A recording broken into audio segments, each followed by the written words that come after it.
Hello and welcome back to Tracking Trends. Today, in this episode, we will be focusing on the much celebrated India-EU trade deal. You must have already read it in the newspapers, heard it on the television, that this is being described as the mother of all trade deals. Understandably so, because it involves one continent and another subcontinent. Together, the trade volumes now total about $220 billion, and together, India and Europe account for nearly a quarter of the global GDP. So, if there is truly a free trade pact, it not only has significant implications for both the parties, but also for the global economy. What we know as of now, the India-EU trade deal that you heard about, that has been signed in terms of the broader details, but it will take about a couple of weeks to finalize the text, then about 5 to 6 months to vet the legal text, and then about a year before the European Parliament approves of the deal. What can we make of this deal as it stands today? As we have been told, we have Dr. Ajay Srivastava, who has been a long-serving trade officer, has been part of several trade negotiations for the Indian government, and now runs the Global Trade Research Initiative, a trade think tank. He is probably one of the best minds and best analysts of all issues that relate to trade. And I'm happy to have him here back again. But before I go over to Mr. Srivastava, my usual request, if you haven't subscribed to our channel, do so right away. Press the bell button so that you get notified every time we have a new show. Welcome, Ajay Bhai, once again. Thanks, Rajesh, for inviting me.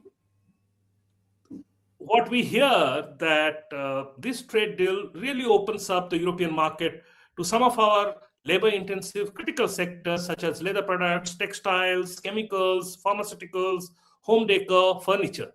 On the other hand, we are also opening up our markets to luxury cars, wine, whiskey, beer, where import duties will stand significantly reduced. So will it be for olive oil, chocolates, sausages, and meat products. Are you cheering the deal? Yes, uh, one point we all should be very clear why we should cheer the deal is this. India and EU are different stage of development. They're at the higher stage. So what does that mean? That means they don't produce goods which require high use of labor, which means labor intensive goods they don't make. They import everything. So if India is exporting more of textiles, garments, shoes, handicraft, marine products, it's not going to hurt EU industry. What it will do is at best replace the imports into EU from other countries. So EU will only gain. That's point number one. Point number two is India is into downstream products. For example, we buy rough diamonds from EU, cut and polish and send it to EU and whole of the world. So value chain integration is there. We buy electronic components from EU and other countries, including China, assemble them, make smartphones and other electronic equipment, export it. So we buy the upstream products from EU and export downstream. So there is no conflict here. Third, they make capital intensive goods, high technology goods like aircraft, high end machinery, high end medical devices. We don't make any of these things, most of these things. So there is no conflict of interest. I think it's the first deal where the product complementarity is there. So that will help both the countries grow.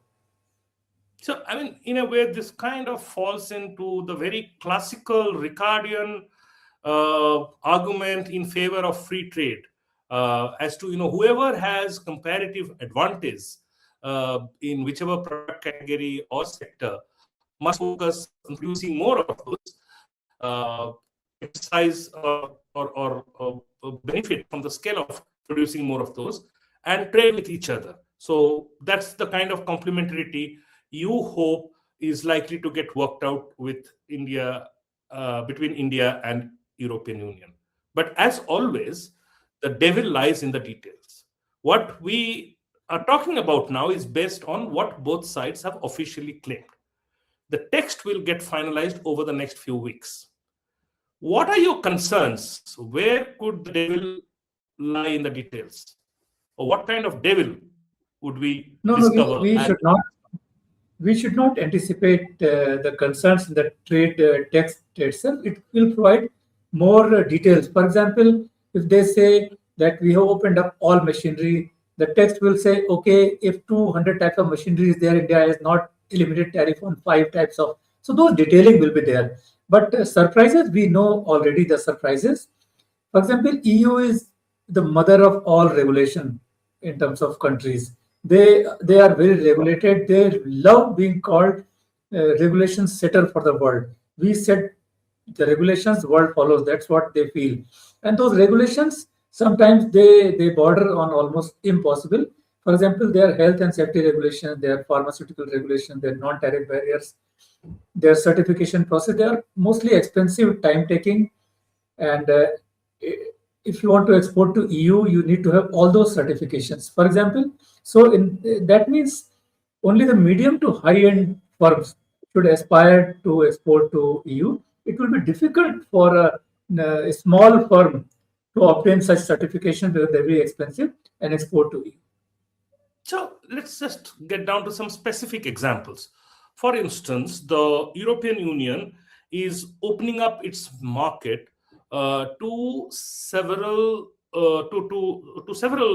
export categories from India, which are very critical to us. Let's take the example of textiles or leather products. These are labor-intensive sectors, and we have a lot of MSMEs working in these sectors. Now, what kind of compliances these products will have to have? Take the example of textiles. For example, if you want to export textiles, you should have ESG certifications.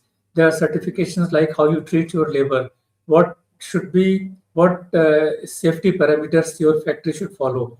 EU inspectors may come and inspect your factories, then only certify, and then you can export. So all we have more than 1,200 such certified factories, which are needed not only by the European Union but also US, Japan, and many other developed countries. They all ensure that not only product quality has to be ensured, how it is made. They want to trace it back, how you treat the labor, how you treat the environment, how you dispose the effluent generated during the production process. So they want to take care of all these things. Only when you get these strict certifications, you can export to EU. But India is playing the game very well. We already export about $8 billion worth of textiles and garment to EU. More than, as I say, 1,000 to 1,500 firms, they're already certified, and more certifications are on the way. So, but I say that's the basic hygiene for exporting to EU. If I'm a small two-person firm and I'm buying shirt from somewhere and exporting to you, that no, that's not possible. Only if you have some scale and some money to invest, you can think of exporting to EU. So, I mean, what's the harm if they are insisting on these environmental standards and labor standards that you're talking about? In a way, it's good because that compels our firms to be more environment sensitive, to be more caring about labor, more human, because truth be told, there's a great deal of labor exploitation also. So what's the harm? Is it that even if you do follow environmental standards, even if you do adhere to the labor standards that are required on the European Union side, just the task of collating those data, reporting those data, that exercise of compliance itself is expensive and so cumbersome that our smaller firms would not be able to do it? Yes, there is principally, ethically, there is no harm, but the way it is done, they made it very expensive and complicated. I'll give you some examples. For example, if you want to export, say, medical device to them, then you need a prior registration. Registration costs are upwards of $100,000 for each medical device.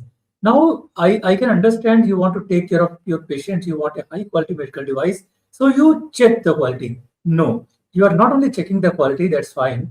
You set the bar so high that most of the people will be eliminated. Only the very high end firms can survive, mostly MNCs can survive. Similarly, some traces, for example, we export basmati rice to Europe. Okay. And when we grow basmati rice, even if I don't use any pesticide, the pesticide naturally available in the land because of the past use. The traces go into the rice. So all countries know this and they set the limit that this is the maximum amount permissible. So we call it MRL, maximum residue limits. Okay, so how much pesticide is permissible, say per ton of rice, per kg of rice?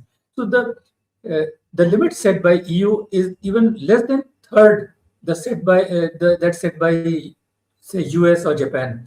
All are developed economies, but EU sometimes, if they don't want to take something from you, they can artificially set the limit so low or so high that you can't comply with that. Even that limit cannot be captured by many equipment also. So it cannot be checked also. You can never be sure whether your rice will be rejected. The same thing follows to honey, spices, many things. So I say the principle is good, but the way you set up the benchmarks, they make all the difference. And So I'll give you one more example since we are talking about this. Uh, CBAM is the new thing. So CBAM, let's not talk about the tax part. Let's talk about the compliance part. no, we'll come Yeah, to CBAM. We'll come to sure, sure. CBAM. I will specifically ask you about the existing environmental and labor standards that are applicable to several of our exports. And our exports, even as we speak, do face the hurdle, do face these non-tariff barriers time to time. And it has been a sore point with India on many occasions. Now that we have signed this deal, we now enjoy a certain degree of confidence between the two sides. Is it possible that uh, officials on both sides can work to do two things? One is to kind of seek some exemption now that we have an FTA for from some of these stringent norms, and two, can the Indian government do anything to reduce or support the smaller companies, MSMEs in particular, in complying with these requirements? You said, Rajesh, all the 3 points are needed. Government should talk to the EU. I think they are already talking to EU much during the negotiation phase, that they have to relook at certain undesirable non-tariff barriers like high registration charges, delay in registration, all those things. Second, government is helping in its own way the small sector to comply with those norms. But I say the most part is that let's stop fighting this. Let governments get the results whatever they can. But let's say it's a done thing. EU is a rich side, and if they are putting some standards even unreasonable, we should only see them as a market. We should try to meet them even if they are undesirable. Some countries in Latin America, they followed this policy. They said, okay, undesirable, I know, but my interest is in getting more exports to them. So let's meet, even if they're undesirable. Let's see how we can do that. So our focus should be on meeting those. Government should, of course, fight for removal of undesirable things, helping exporters. But you rightly said the main focus should be on trying to meet those standards that the exporters have. Mhm. Now, let's come to the biggest concern that everyone has is the carbon border adjustment mechanism, CBAM. And the deal keeps that outside, which is popularly known as the carbon tax. That everything that you produce in your country that has a carbon footprint, there are certain stipulations. All your exports will have to meet those stipulations. And if they are not meeting those stipulations, the European Union can act against them. Is my understanding in the simplest term so correct? And if that is so, because the carbon tax issue has not been addressed, what are the risks that we have there? So first, it has been dealt in the FTA, but not sorted out. So how it's dealt?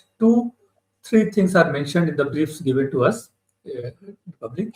First is it says that EU has agreed to provide the carve outs, if it in future considers any carve out uh, for other countries in future, that will be available to India. But that carve out will not be in respect of reduction of tax, in respect of helping you how to do the taxation part, how to meet the auditors, that those part. Second thing is mentioned is EU will be giving maybe up to $500 million in the next 2 years to help India in achieving its greener transformation. But my problem is that EU already has started taking tax from January 1. Our steel, aluminum manufacturers, exporters, they are already paying this CBAM charges to the EU. And these things we mentioned just now, they don't solve the problem.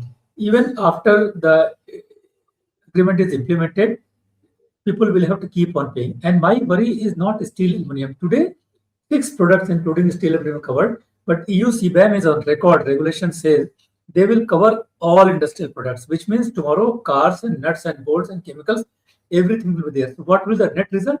Net result is that EU's exports will enter India at zero tariffs post FTA implementation. Our exports will face, all industrial exports will face this.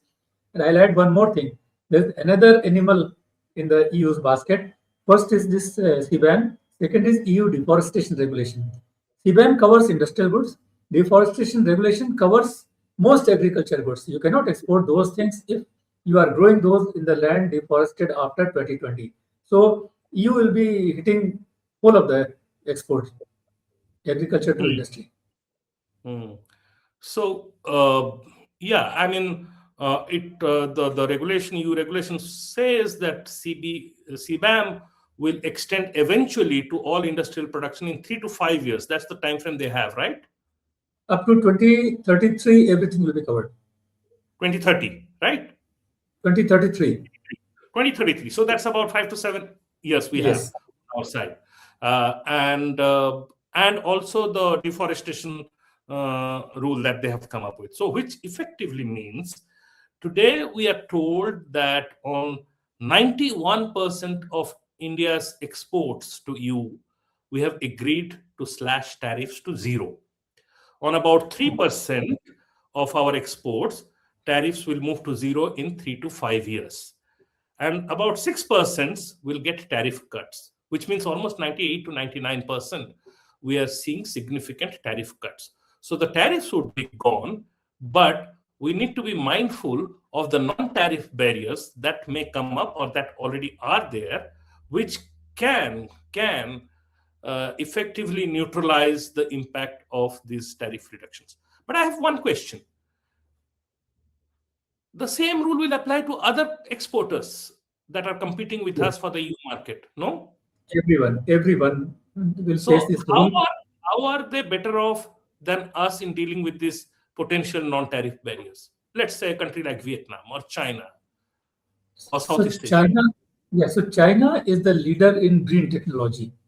They have invested most of their resources on solar energy, wind energy, and they're the suppliers to the world. And they are the biggest hydroelectric power generator, which is considered green power, like renewable energy. And if they make steel using hydroelectric power, then their products will be considered greener compared to our product. We mostly use coal, which is worst, or we use gas, which is mid-sized black power, natural Mhm. gas. So we'll be at a disadvantage. The issue is not that you're right that this CBAM applies to all countries, so everybody is at disadvantage. My thing is that very simple. Uh, EU goods will be coming to India at zero tariffs. Our goods will be facing all these stupid barriers. So it's not a fair thing to do. So in the past, we've been talking about retaliation. We have to think about those things as and when it starts biting us. Mhm. Right. We've so far focused on the manufacturing side. Let's just move over to two other sides where not much is known or has been talked about. What is happening with the agri-food sector? So agri-food sector, you know, core agriculture, for example, grains are out of this. Core dairy is out of this. But processed agriculture, we have selectively allowed and they have selectively allowed. And we don't have much sensitivity on processed food sector, processed agriculture sector, like allowing EU chocolates and all those things, some fruits and vegetables here and there. But grains is totally no-no, and that was the basic sticking point with the US. They wanted complete elimination of all agriculture tariffs. So that's not the case with the EU, and it's not the case that agriculture basically is sensitive only for India. Even for EU, they consider it most sensitive. They signed an agreement with Mercosur on 17th Jan, less than 2 weeks back. Within this less than 2 weeks, are concerned there are fires across 8 9 EU countries over Correct. whenever it's implemented. Lot of EU Yes, members have already protested against it.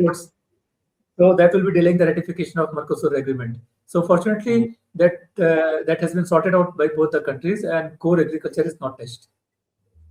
But you see, I want to ask you this. So we often say that, look, chocolates, olive oil, bakery, sausages, meat products, all these value-added processed food segment, there is no harm in allowing them higher access. But at the same time, at a time when we are trying to nudge our farmers and others engaged in the agricultural sector to go up the value chain by focusing more on processed foods. For instance, in India today, we produce lots of good chocolates, which we didn't do 20 years ago, 30 years ago.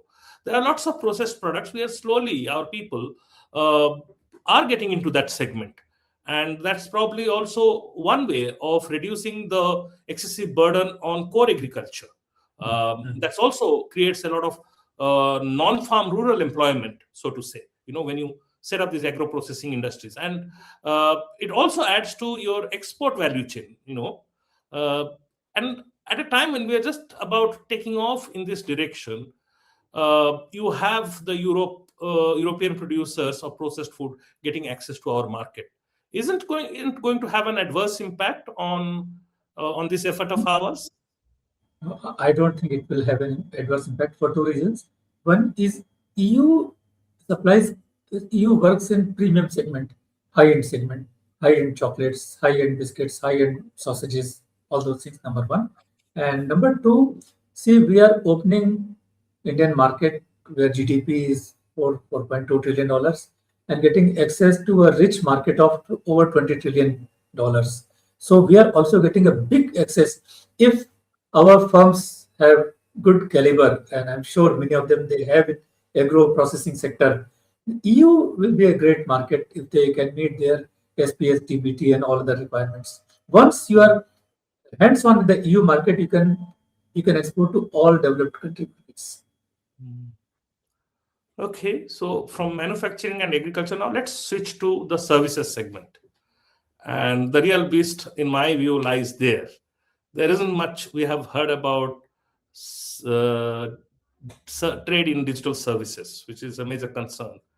And we have been kind of framing our regulations, but we are way, way behind where Western economies are today. What are the downside risks over there? So EU is our second largest market after US for IT and IT-enabled services sector. It's an important market. But our exports were facing few hurdles there. For example, we provide these remote services. You give me data, I process it and send it back to you. So there they say, even for remote services, even if a firm is based in Hyderabad or Bangalore or Noida, there should be local presence. I mean, if you're supplying to Germany, you open an office in Germany. That's ridiculous. So we've been asking to drop that. Second, they say people who are doing this work, they should have minimum salary threshold. That's also, we survive on cheap labor. So that's comparable European standards. Yes. So that's also a problem for us. Third is, they don't consider us data adequacy norms fit country. So they don't consider us data secure country. They consider countries like Japan or South Korea as data secure countries. The problem in them not considering us data secure country is that the cost of transfer of data compliance cost increases, and that hurts the business. So these three demands were there, apart from so many other demands from Indian side on mobility, visa, and all those things. So we don't know right now. Getting the briefs, I'm not getting the clear picture what has happened on this. There's a lot of positive sentiments written about these things, But I think we can talk concretely only when the text is made available to us. Now, uh, before I wrap up, let me ask you a question. We have taken almost 18 years to, you know, ha, na. It has been going on for 18 years. What do you think is the reason it got expedited over the last few months? And finally, we So, have something on the table. everybody is talking about this. The deal is not an alignment against Mr. Trump. It's not an alignment against America, neither from EU side, not from Indian side. But the deal, if it's happening today, it's happening under pressure from Trump, his presence.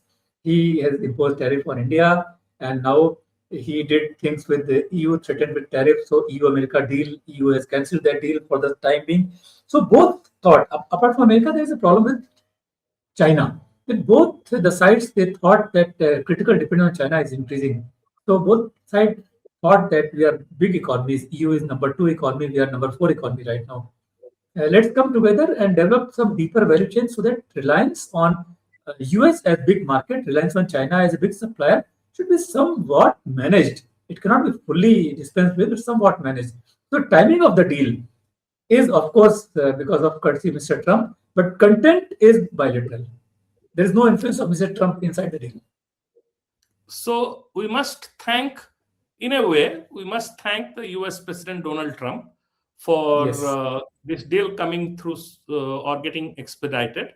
But at the same time, we also must take note of the fact that there are inherent complementarity between the two sides that would have eventually driven us to this point. And there is now an opportunity for both sides to earnestly and honestly sit across the table, finalize the details to mutual benefit. Because one thing what we have seen in the current geopolitical situation, both sides became pragmatic, narrowed down their ambitions, reduced their rigidities, and therefore we have a deal. And the same spirit can carry through to ensure that the deal is actually a mutually beneficial deal for both sides.